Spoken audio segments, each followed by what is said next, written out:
All right, welcome back everyone to another episode of StormWatch. We are the Willises. Brad is over there, John is over here, and we are here to discuss the most recent week for the Carolina Hurricanes, the season finale for the 2023-2024 regular season, and then we'll roll right into a quick brief look at the Islanders, who we will be playing in the first round. We'll maybe throw in some predictions there at the end. And yeah, let's get right into it. So first game of the week was the Blues, St. Louis Blues. St. Louis Rod Blues. Brind'Amour returns home to the team that that's drafted right. him. Yep. So this was it was an okay game. Let me run through my notes real quick. Okay. So I've got KK makes a good defensive play early after falling offsides earlier in his shift. But a good defensive play after he comes barreling into the offensive zone and then takes Martinook down, killing any chance at offense. I don't know if you saw that shift, but Kotkaniemi did not have the best first period. I told you he falls down all the time. Oh, but not only did he fall, he took Martinook down. He ran right into the back of him. They rolled out on the play. He's perfecting his craft. Yeah. Burns was good in the first defensively. I've got a couple remarks about that. Jarvis with a great move on the penalty kill shorthanded. He had also been good in the first. And then Anderson with the save of the year for him happened in the first period. Puck kind of comes. He makes a solid save on the first shot. The rebound goes to his left, falls right to the Columbus player's stick, the St. Louis player's stick, and he just sprawls out and makes a diving glove save. Just an amazing save. And then late in the period, Martinook with a sneaky good goal. He looks off two passing options on a 3-on-2, and then just slides it through Binnington's 5-hole. So I was very impressed with that play. Morrow gets his first game in the NHL here. I noted here that he had a good shift in the second period. The Blues did take the lead on the power play. It was deflected partially by Anderson. Not his best, but we would bounce back. Yeah.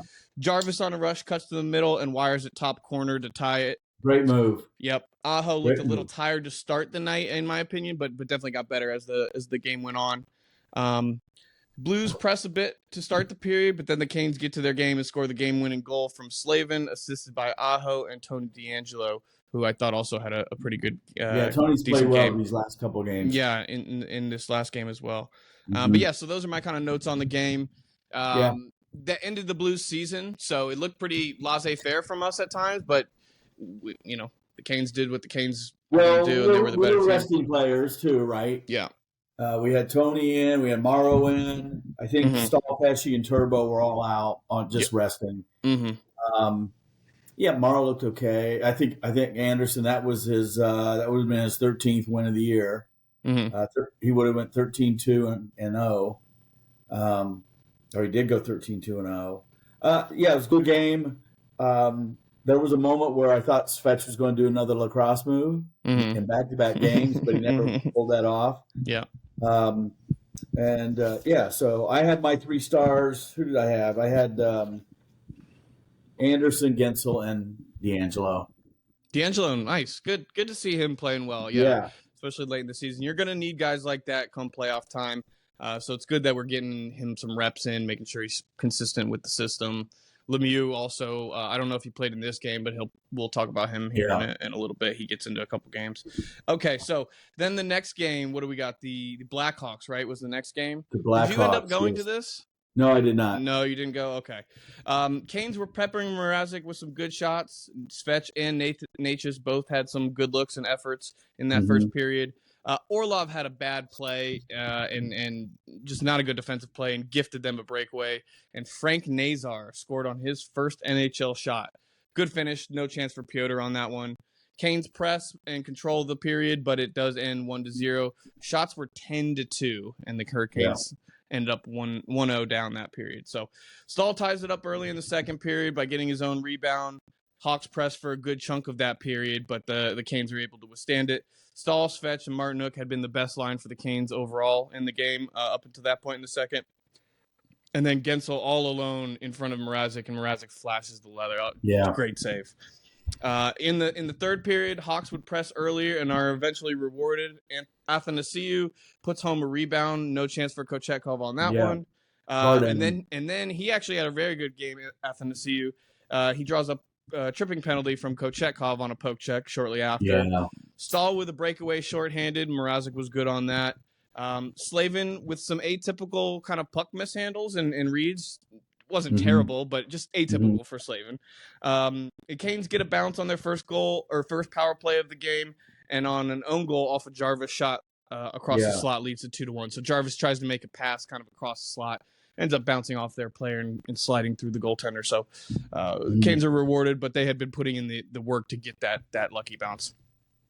And then Jarvis with another power play goal, putting home a Burns rebound after some good puck movement, leads to a one-timer from Burns and then a Jarvis tap in. That would make it 3-2. Then towards the end of the game, Aho would get the empty netter, and I thought this was a bad play by Chicago, coach, but they challenged it for offsides, and it wasn't offside, so the goal stands, and then Carolina goes on the power play to end the game, and then that's the end of the game. So but I watched the game again here. I don't know. I never see Jarvis reach the blue line. Like tag up or I never see him tag up. He's trying.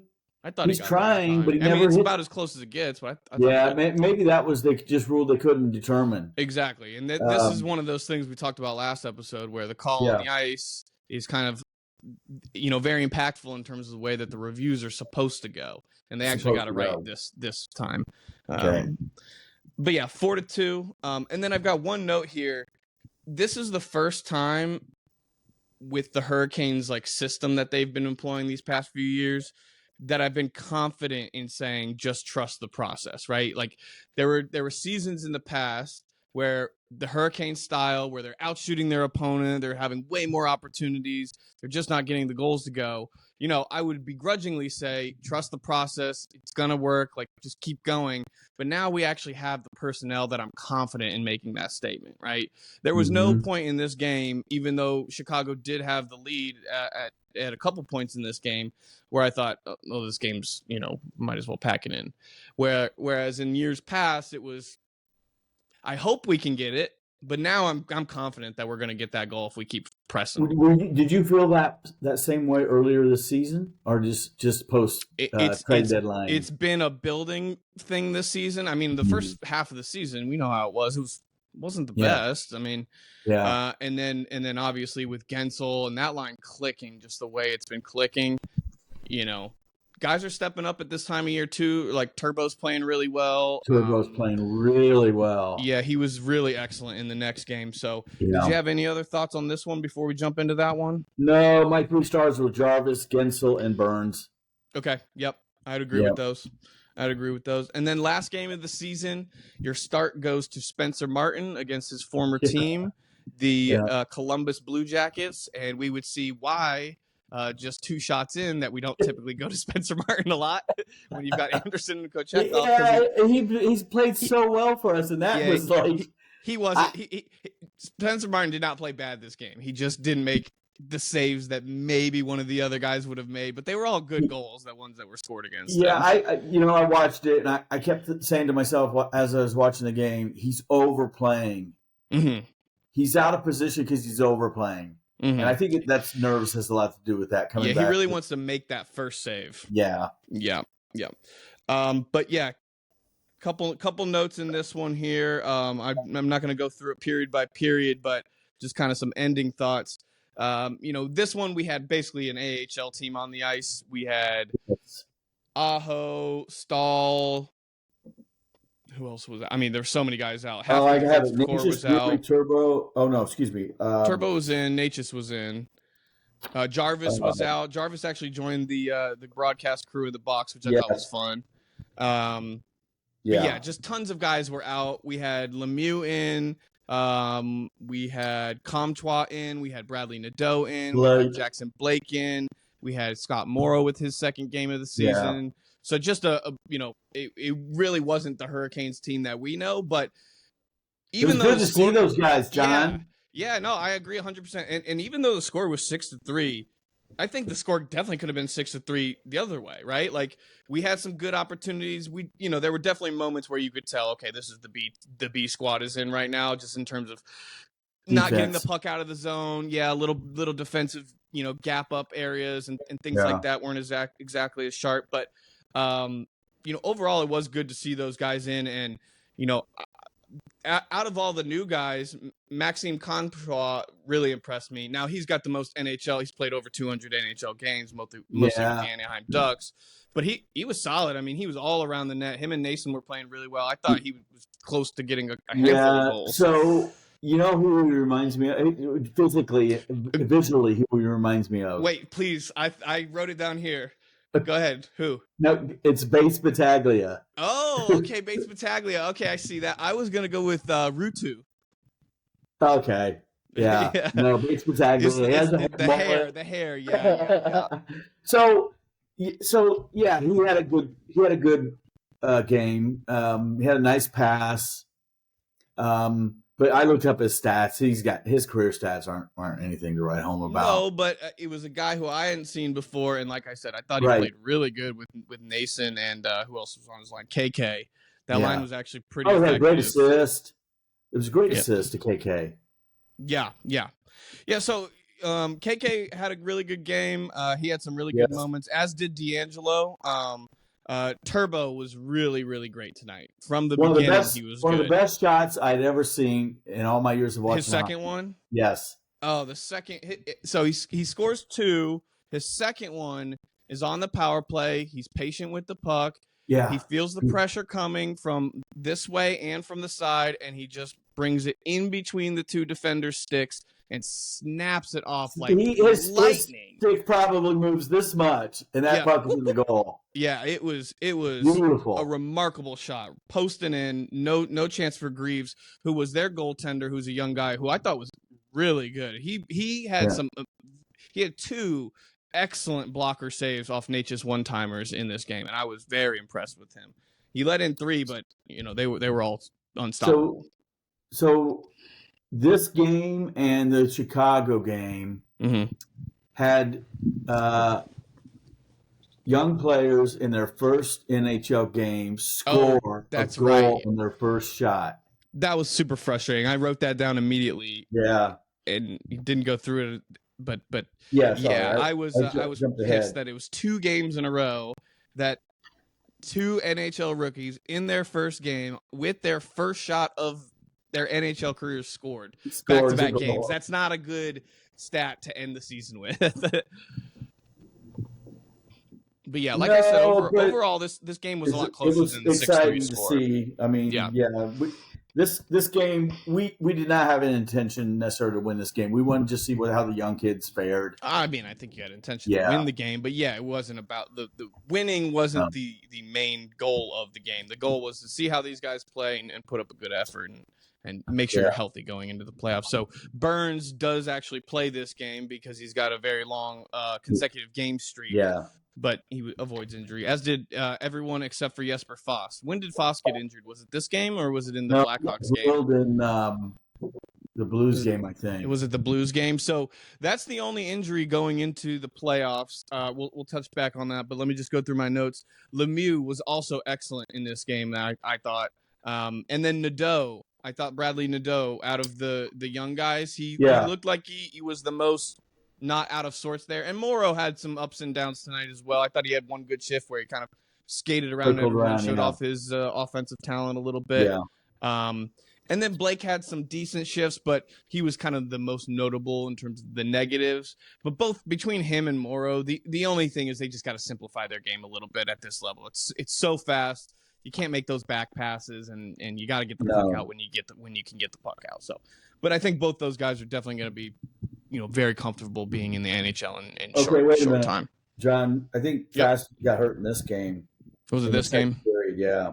Yeah. So he, I saw a thing earlier. He wasn't at practice today. He's probably not going to be at practice tomorrow. Or excuse me, he wasn't at practice on Thursday. He's probably not going to be at practice tomorrow. So is that Lemieux then? No, KK. Oh yeah. Okay. KK. Now this is something that I did want to bring up because I was thinking about this exact scenario, and I'm kind of the opinion that maybe just given that it's playoffs, maybe that it's game 1, You want to set the tone a little bit. Maybe you do put Lemieux in the lineup. I don't think it necessarily gives you the best chance at winning the game, but from a tone-setting perspective, if you want to get a fight. Well, but that's the thing. Like, the Islanders are a much more physical team than we are. We lead the league, or we have the lowest hit totals amongst anyone in the NHL, and they're on the higher side. So, just a couple things I'm thinking about going into the playoffs. Did you have any other thoughts on the last game of the season, Blue Jackets game, before we hop right into a little bit of playoff we can preview? Do it. I just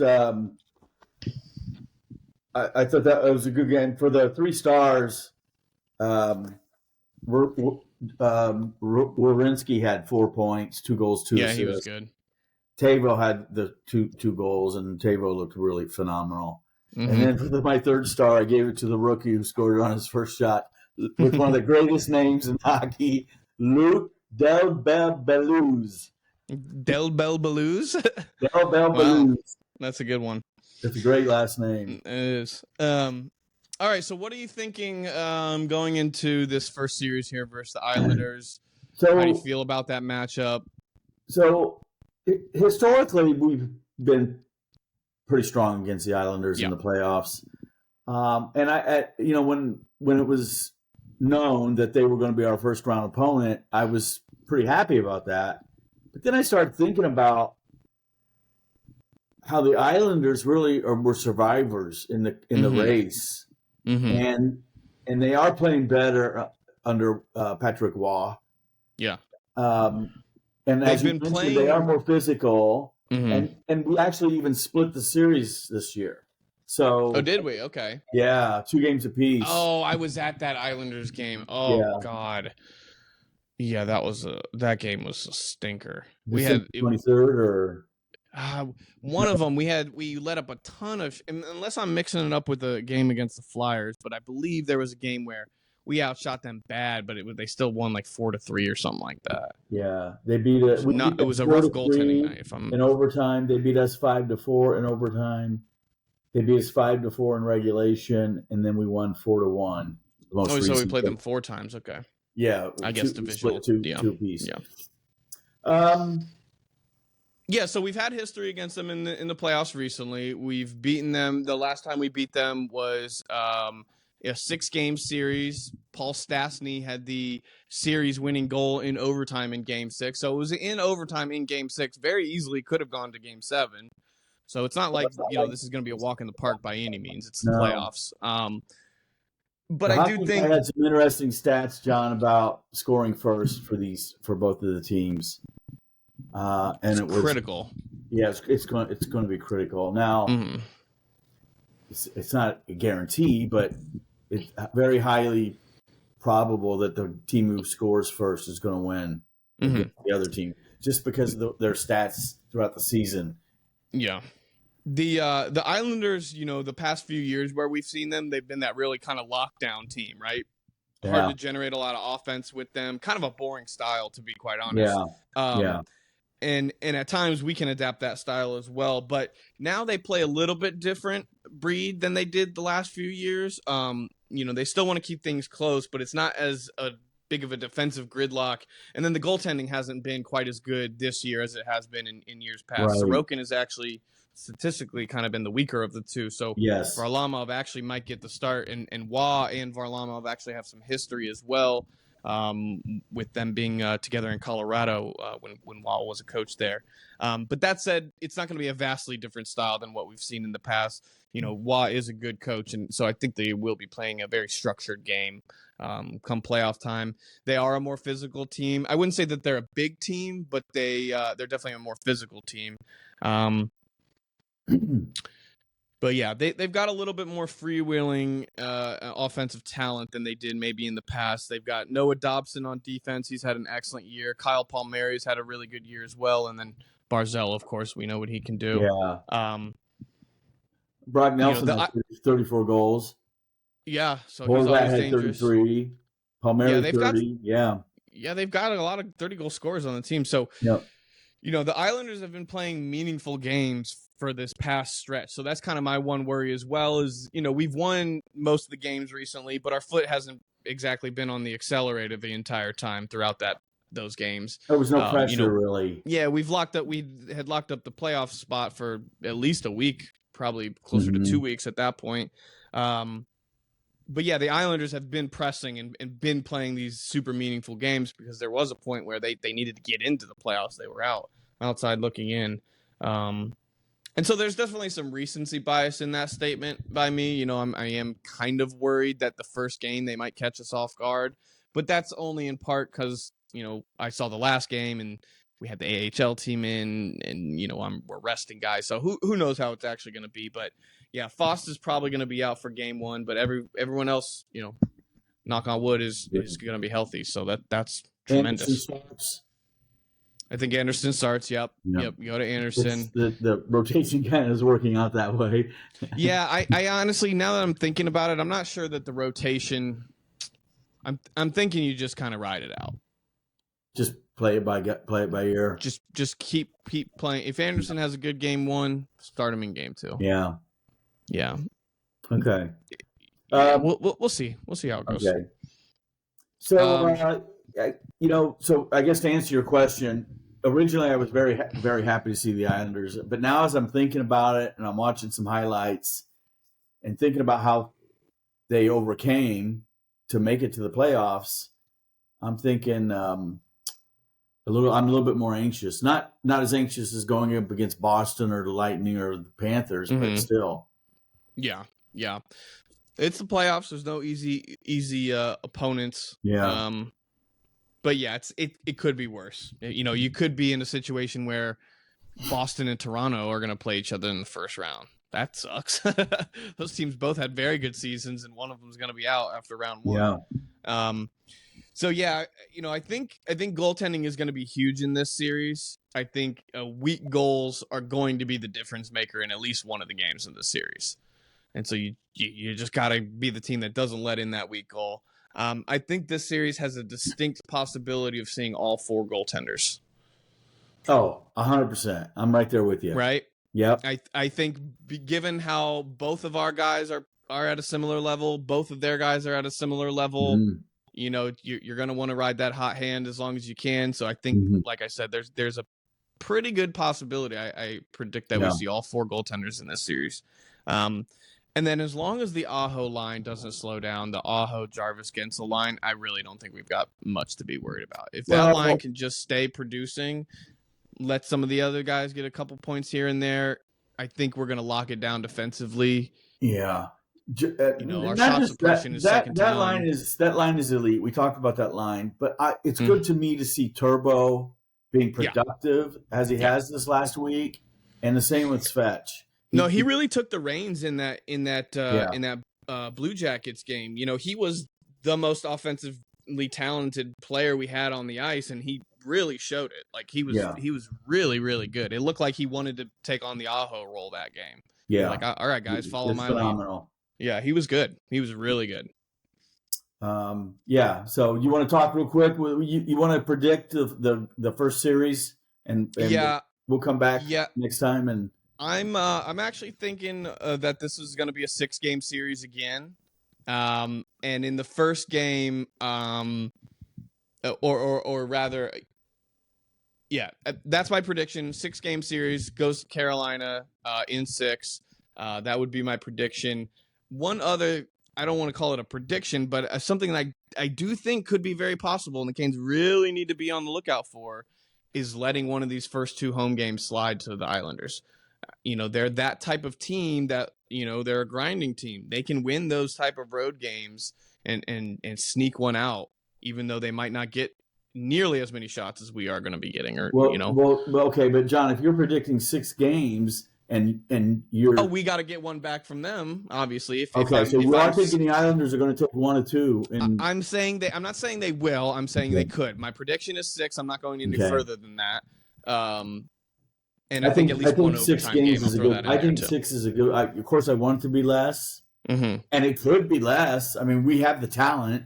I've seen some people. Yeah, I think we're both hedging our bets a little bit. But no, I'm kind of being a realist here and saying there's games where, like you just mentioned, we could outshoot the opponent by double and still end up losing the game. Yeah, I mean, look what happened in this last game of the season, the Blue Jackets. We outshot them. I don't have the exact stats, but it was a lot. Yeah. We had at least 10 to 15 more shots than them. So. Now, we have a special teams advantage. Big time special teams advantage. Big time special teams advantage. Their penalty kill is not that good. Our power play is pretty good. Yeah. Their power plays, it's okay. It's middle of the league. I think it's like 20%, which is not bad. But yeah, 20%. Yeah. Okay. Yeah. We got other games. The only other thing I got to think about in terms of the playoffs, the only other slight worry I have is just we do need to ramp up the physicality. It just has to happen. We got to start hitting a little bit more. We got to let our presence be known a little bit more. I'm not too worried about it. I think we can do it. Well, if KK starts game 1, then yeah, he's going to hit some people. Yeah. Yeah. And I'm excited. Playoff hockey's here. Okay, you want to pick the other series? All right, yeah, pull them up. Let's pull them up. We're doing good on time. We got 3.5 minutes left. Yeah. We can close this out in 30 minutes. Yeah, so let's go through the East. Boston plays the Leafs. I'm gonna say Toronto in 6. Okay, I'm gonna write these down. Yeah, please. Let's keep tally of this. Okay, so Toronto v. Boston. You say Toronto in 6. Mm-hmm. Who has a home ice? Toronto? No, Boston does. Boston does. Mm. It's going to be an interesting series because I think both teams are super talented, but I think both of them are prone to collapses. You know what? I think both of them are can I think both teams can get in their own way. Who's more physical of those two teams, would you say? The eye test. It's probably Boston, but just by a hair. I'm going to say Boston 7. Yeah, Toronto's got bigger, they've got Reeves. Okay. One of the best matchups. That's going to be a good Tampa series. Bay. This one's going to be a hell of a series as well. Oh, my God. Florida's been cooling down a little bit. I mean, they're still a really good team. They're still, they won that division, no? Florida, yes, they did. Yeah, they won it. So that's going to be a tough one.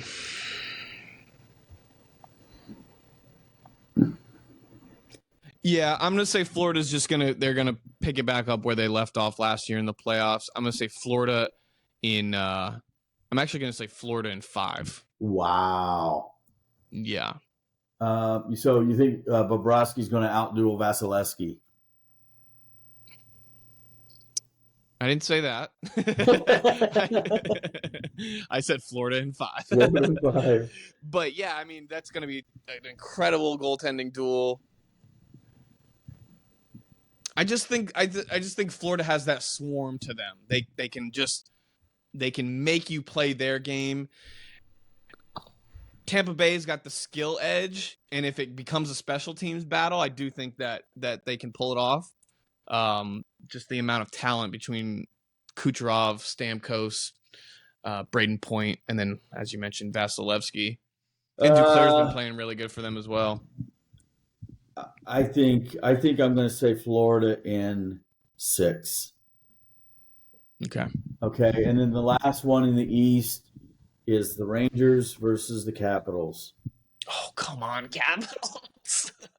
I want the Capitals to win so bad, but I think Rangers honestly, I think the Rangers sweep in 4. Okay. I think so too. I'm going to go with that as well. That's kind of scary. Okay, let's go to the West. First round of the West. Pick that, but I think that's could be Dallas versus the Kings. Dallas versus the Kings. This is an interesting series, but I think Dallas is looking really, really good. The Kings are kind of like the Islanders of the West, but even more so. Like they really play that prevent defense. So I'll go Dallas in 6 on this one. Yeah, Dallas in 6. I think Kings definitely make it a series, but ultimately I think they've just got too many weapons on Dallas. Okay, we'll do it real quick. 3 more to go. Yeah, we're doing fine. I'll do Dallas in 6-2. And we're doing the same thing. Jets and Avs. No upsets have been picked. Jets and Avs. Ooh. I don't know enough about how the Avs have been playing lately. This is a good one. So I think the Jets actually played pretty well against the Avs this year. Here's the thing: the big difference maker in this one could be goaltending, and Hellebuck has a huge edge over Georgiev. I mean, he's a good goaltender, but he's not Connor Hellebuck, who is likely going to be the Vezina winner at the end, or is definitely going to be at the top of Vezina voting. So yeah, I actually say this would be the upset that I do pick. We'll go with Jets in 6. Okay, so you picked Toronto against Boston. Oh, I guess I did pick Toronto, so I guess that's an upset too. Yeah, but those are kind of the middle of the pack, right? That's like a 3 and 4, more or less. Well, I guess. I'm going to take the Avs in 7. Okay. No, I'm going to take the Avs in 6. The Avs are such a talented team. They have moments, right? Yeah, they've got games or they've got stretches of periods where you're like, holy shit, this is the best team in the NHL. If you get Makar and McKinnon going downhill. Yeah, when they're both just flying around the net and circling the puck from top to bottom. I mean, yeah, they're a supremely talented and fast team. Canucks and Preds. Ooh, this is a good series here. Yeah. This one might get ugly. This one might turn real physical. The Preds lead I don't know if they do this year, but I know in years past they led the league in fighting penalties. I would imagine they might still be in that realm as well. But Preds and Caps. Is Demko healthy? I don't know that. I want to look that up. Go ahead and you vamp on I this say one. Preds are going to take this in 7. This is my first upset. So we got Thatcher, Demko. Because if he's healthy, let me see if he's injured.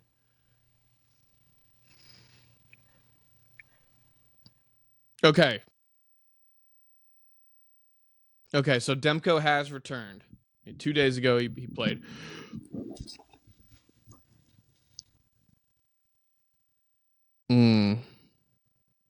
This one's really hard for me.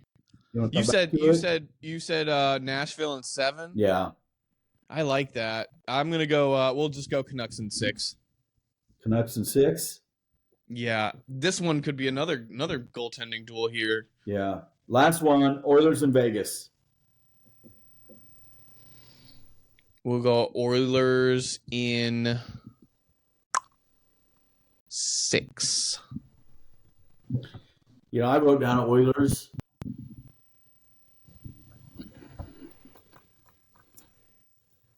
This is going to be a really great playoff. It is. This is some of the best hockey we've seen. The matchups are great. Battle of Florida the first round, Toronto versus Boston in the first round. Yeah. Okay. I mean, that matchup you just said, Kings and Oilers. That's amazing. 7. I got 3-7, 3-7, and 3-6. What did we say about the Kings and Isles? I said 6 versus the Islanders. That's right. I did too. I don't think I picked the 7-game series, did I? No. You've got 5, 6, decisive. A 5, and a 4. Decisive. All right, well, let's lock it in. We'll keep track, and the winner at the end will get a prize. We'll figure out what it is. All right, well, anything else? Any other thoughts going into the playoffs? No, just one comment. I was looking in your bedroom, and I see a box over there, and it says the Carolina Hurricanes official bobblehead, but I couldn't see who was in it. Let me show it to you. No, right here. Oh, in my room here. Yeah, up here. Pull that out. I got to see who it is. I know who it is. I looked. Who is it? Can you guess who it is? Defenseman or offenseman? Offenseman. Or offense? Offensive. Give me an era. Oh shit. I'll give you a hint. Yeah. He scored an important overtime goal. I mean, I go with your gut.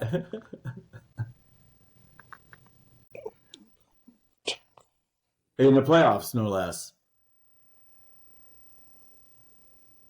They wouldn't have not have done a Nick Walling bobblehead. No, that would have been nice. That would be the ultimate. That'd be so cool. Yeah. Okay, you want me to tell you? Yeah, who is it? Scott Walker. Oh, and you said it was Scott Walker. Yeah. Okay. Yeah. You should have said he tried to skate around the net one time and bashed his shoulder off of it so hard. I've never seen a collision so hard by someone. Hey, he had there was no one around him. He was enthusiastic. Remember, he threw his gloves off after he's like skating around trying to dodge people. He was the precursor to Jordan Martinook. Yeah. 24, 48. They both kind of play that similar. Yeah. Okay. He was a good player. All right, cool. All right, let's go. Thank you so much, everyone.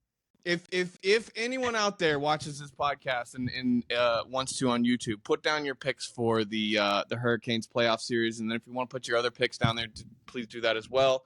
Like, subscribe, share it with anyone. Thank you so much for watching, and go Canes. Go Canes. Bye-bye. Bye.